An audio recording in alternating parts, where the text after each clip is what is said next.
Wait. Rommel did what? He failed? Uh-huh. No, you don't see that every day. Well, what happens now? Hello?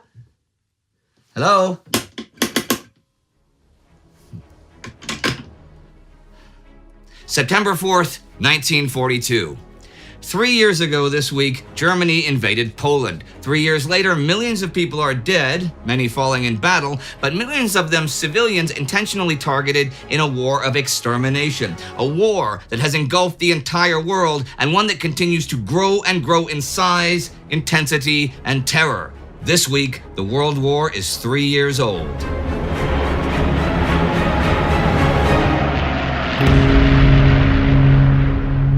I'm Indy Neidell. This is World War II.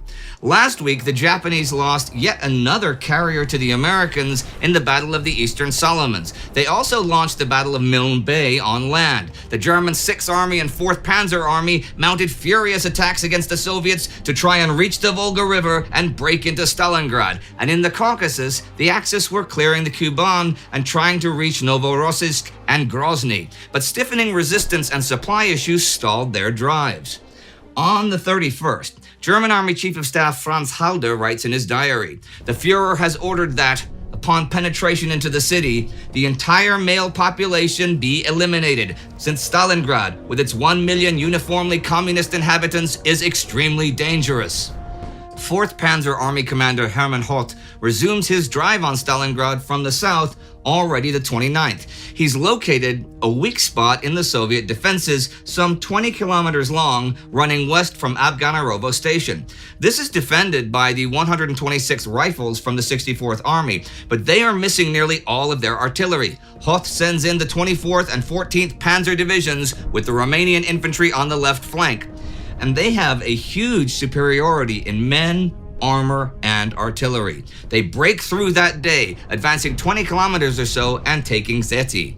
This sabotages 64th Army's entire defense along the railway line and threatens the rear of both 64th and 62nd Armies, so they have to withdraw. But Mikhail Shumilov still has some of the 64th defending the bulge toward the River Don from Basargino Station, and some of the 62nd is defending north of the Kalach-Stalingrad railway line, and they are in serious jeopardy.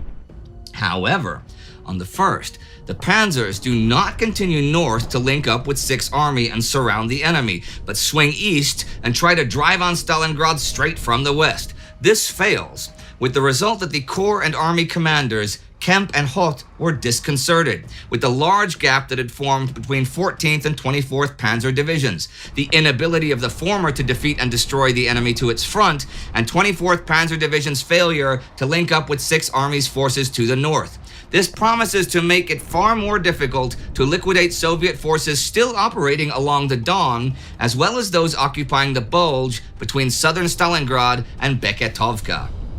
6th Army Commander Friedrich Paulus, for his part, does not allow an attack southward to assist the 4th Panzers until the 2nd, by which time those strung-out units of 62nd and 64th Army have been withdrawn into the city's center.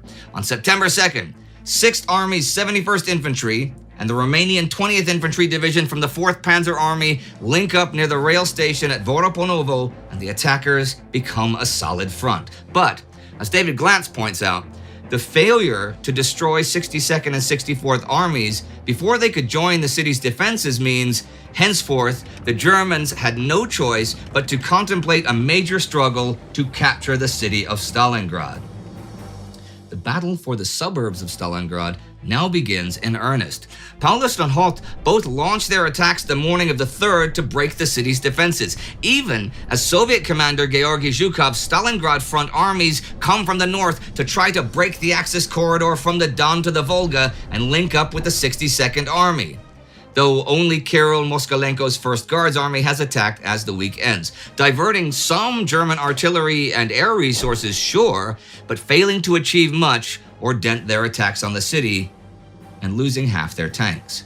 The Axis are also advancing from a bridgehead in the Caucasus. Starting the night of the 2nd, Eugen Ott's infantry begins forcing a crossing of the Terek River, soon enough reinforced by panzer units. At 5 o'clock this morning, they begin attacking out from the bridgehead, though the attack is halted in the afternoon. On the coast, on the 31st, Ioan Rakovica's Romanian cavalry takes the port Anapa, which isolates the Taman Peninsula. So the night of the 1st comes an Axis amphibious operation across the Kerch Strait. Once the Soviets realize what is happening, though, they do manage to evacuate some 5,000 naval troops who've been isolated on the peninsula. The whole Kuban is falling to the invaders. On the 1st, the Soviets transfer the Black Sea Group of the 12th, 18th, 47th, and 56th Armies to the Transcaucasian Front, so its commander Ivan Tulenev will now be running the defense near the coast, with Semyon Budyany running the inland fighting. But Wilhelm Wetzel resumes his advance against Novorossiysk already the 29th, surprising the defenders by shifting his attack axis from the northeast further west. But they do not achieve breakthrough. At the end of the week, they capture Vorota Pass, which leads into Novorossiysk, so the situation is now dire there for the Soviets.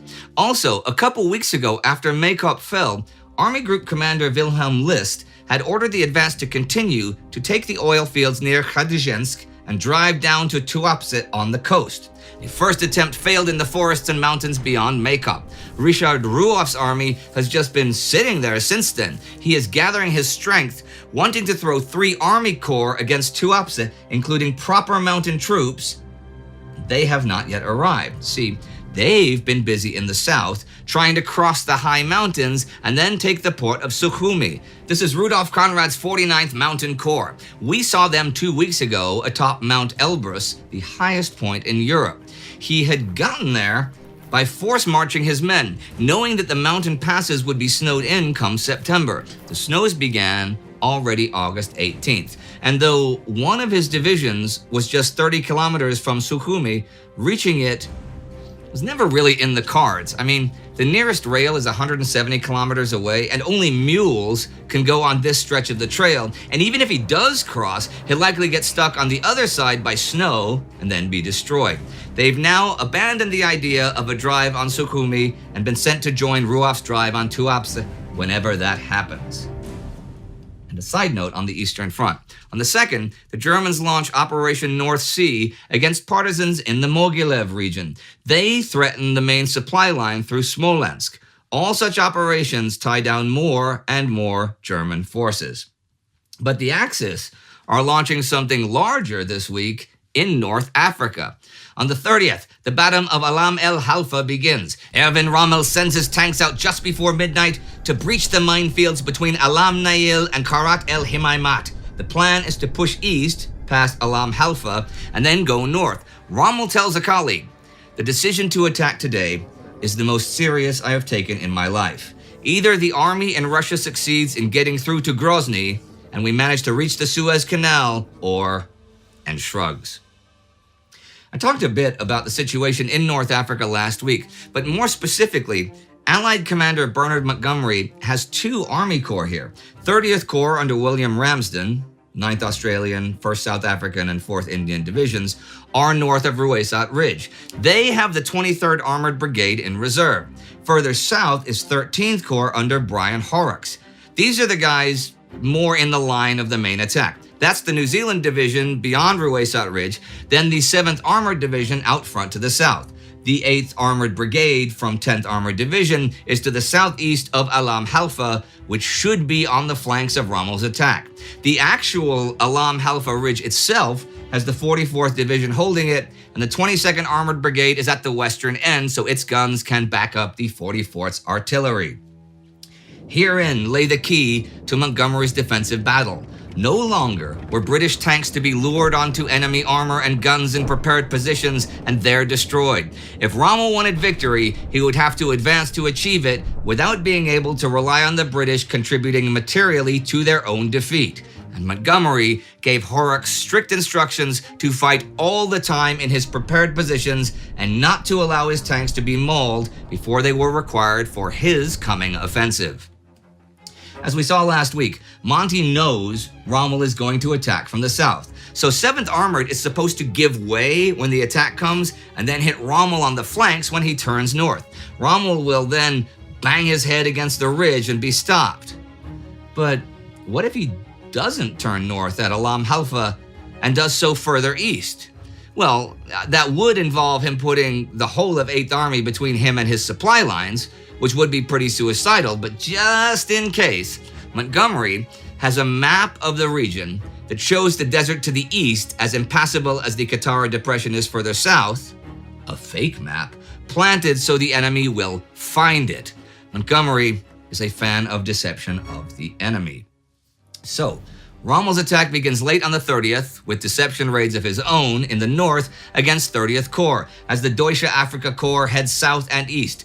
But they get slowed down in the minefields. They also get hit hard by the Desert Air Force. This means that both speed and surprise, which Rommel always relies on, are both lost at the very beginning. By 9 a.m., he actually considers calling off the battle, but decides to keep on until he takes Alam Halfa Ridge. His forces spend the day banging against the defenders, as the defenders plan, and they have not advanced by nightfall. But Montgomery reinforces with another 100 tanks from 23rd Armored Brigade once he sees Rommel's armor committed. And the Desert Air Force hits Rommel's positions hard all night. Yet he attacks again the morning of the 1st. He again makes no headway, and at noon goes over to the defensive. By now, Montgomery has brought up 3 infantry brigades as reinforcements and has told Bernard Freyberg and the New Zealanders to be ready with a possible counterattack to close the minefield gap behind Rommel. On the 2nd, Rommel orders withdrawal. His offensive has failed. Montgomery's armor commanders want to chase him down, but Monty says, no. This is not part of the plan, and he has no intention of starting a mobile battle against a force that has repeatedly beaten 8th Army in mobile battles. The night of the 3rd, he does order Freyberg's crew out to close the minefield gap, and they spend 3 days fighting to do that and making little progress. Freyberg will ask Montgomery to call that off on the 7th. So, though the enemy is not cleared from the southern end of their minefields, 8th Army has still won a real victory. In addition, cracked Italian cipher C-38M gives them the shipping times, routes, and cargoes of Rommel's supply ships. 4 are sunk by the end of August, one carrying 2,200 tons of aviation fuel. In terms of aviation, the Allies are themselves building up far to the east. On the 30th, Henderson Field at Guadalcanal gets 18 more fighters and 12 more dive bombers. However, the night before, the Japanese put 750 men ashore at Guadalcanal, and on the 31st, Kiyotake Kawaguchi and 1,200 more troops land. He assumes local command and prepares an attack. In the 3 weeks since the Marines had landed on Guadalcanal and Tulagi, what had at first seemed an easy task of dislodging them to restore imperial prestige had become a major operation, drawing troops, aircraft, and ships away from the Japanese offensive on New Guinea. Yep, on the 31st, Imperial Japanese Army Headquarters orders Harukichi Hyakutake to cut back his drive in New Guinea in favor of Guadalcanal. The New Guinea campaign is two-pronged, the Kokoda track attack and one at Milne Bay. There is already a lull in the fighting at Milne Bay for a couple of days early in the week, but the Japanese position there is bad. They repeatedly ask Rabaul for reinforcements, but it becomes more apparent as the week goes on that they must be evacuated to survive. The evacuation will continue to the 7th, the Japanese losing 1,000 or so soldiers. As for the Kokoda track, the Japanese outflank and defeat the Australians at Isarava at the beginning of the week. The Australians then make a fighting retreat all week, withdrawing from Isarava the 29th and Aora Village the 2nd.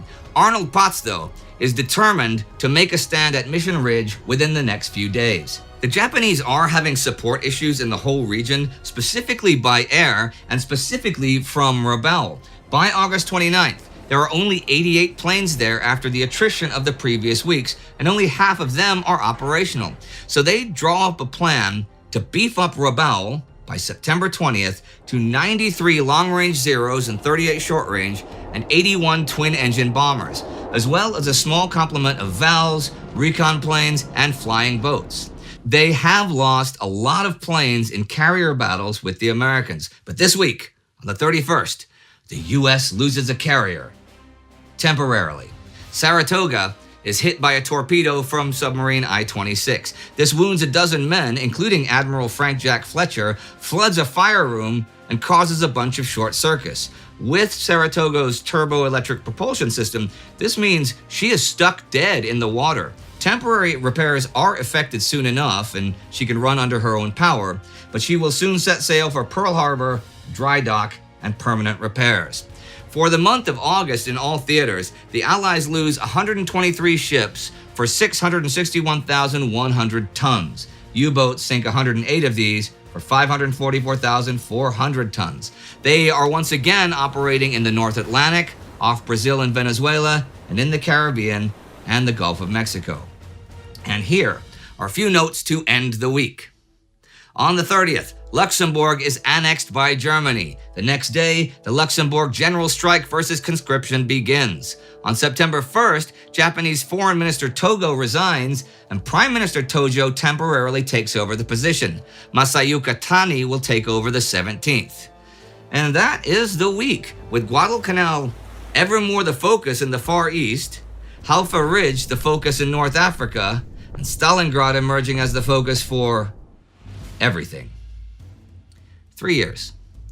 3 years and 1 week ago, Nazi Germany and the Soviet Union had stunned the world with the Molotov-Ribbentrop Pact, uniting for the sake of convenience their seemingly incompatible philosophies. Well, that pact lasted less than 2 years, and here we are as the 4th year of the war begins, with the Axis powers waging an all-out war of extinction in the Soviet Union and an all-out war of brutality for empire in the Far East. A world war.